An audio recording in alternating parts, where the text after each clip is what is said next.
So yeah, it was very a good, interesting 2 days. Yeah, I tell you, man. So like, yeah, I to give some people again. So I've met so many people who are like, hey, I'm going to, I'm moving out of the city and I'm going down. So Tennessee's beautiful. I'm going here. I'm going there. I very rarely use the verbiage I'm about to use. I very rarely will call somebody, hey, you're stupid. I very rarely will say that to somebody.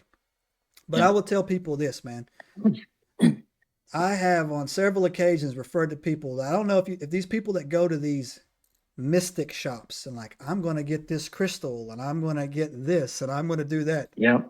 Charged objects. Yeah. You are a baby playing with a chainsaw. You have no idea what you're doing. Never, ever gift these things anything, period. Matter of fact, if you grew up in the Appalachians, you are told if whatever you when you're out and about, my God, man, this is part of basically your rite of passage as an adult growing up where I did. If you hear something in the woods, no, you didn't. You You understand? didn't hear it. You Yeah. didn't hear nothing. If you hear somebody calling your name loudly, they're actually, Close. yeah. If you hear them whispering your name or whatever, man, you don't turn. You don't acknowledge. You don't. If you hear bells jingling, another thing too, man. If you see shoes in the woods tied up on a tree, that is to get you to look left because something is on your right, right? So and when man, I tell you what, man, I've heard so many stories about people going down there like, oh, I'm just going to put a crystal on my window. Okay, stupid. Have fun with that. And that's what I say, right? Because Hmm. you think that's pushing these things away. It's not. You're opening up. You're acknowledging their existence, right? And that's the biggest thing, man. That you have to, if you ignore Native American lore, you do it at your own peril. If they're telling you that mountain in Cherokee is called Onkanok, and Onkanok means mountain of death, and you go climb it and expect to die. They didn't just randomly call that a mountain of death for like no reason, right? Hmm. And so, man, Skinwalkers, bro, that's my Achilles heel, man. And I've had several conversations about it, man.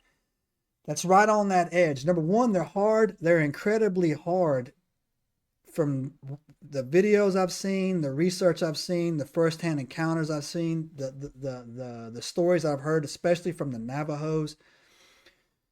They're hard to deal with. They're hard to make to go away, right?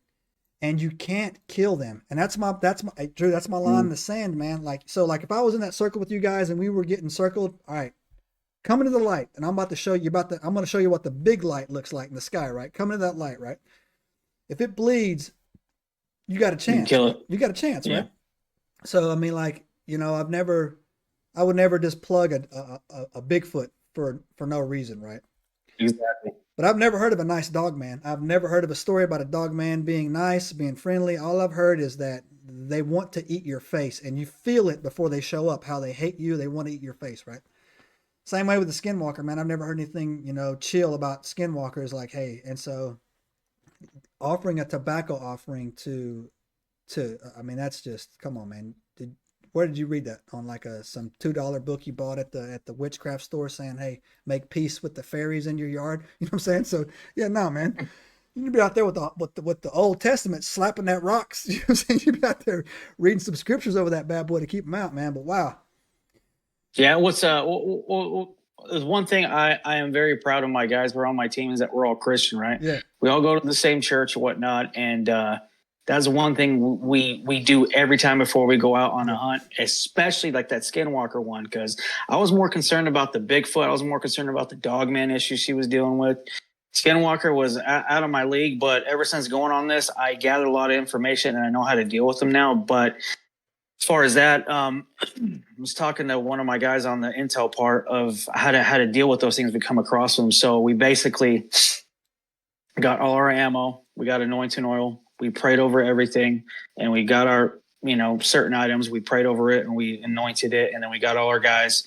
We basically anointed it, prayed over it. We actually did a little bit of prayer and fasting for about like a week prior before we even yeah, got there, and then when we got there, we actually prayed over the whole area and stuff like that. So, and then as far as me and my guys, like it was actually a good turnout. Like it was great. Like we didn't have nothing follow us back home, you know.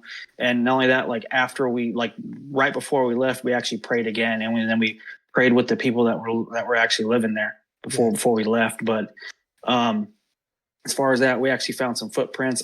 I'll send you those pictures of it too. So those footprints led out of the cave, and then we tracked it all the way to the other side of like this mountain, basically, right?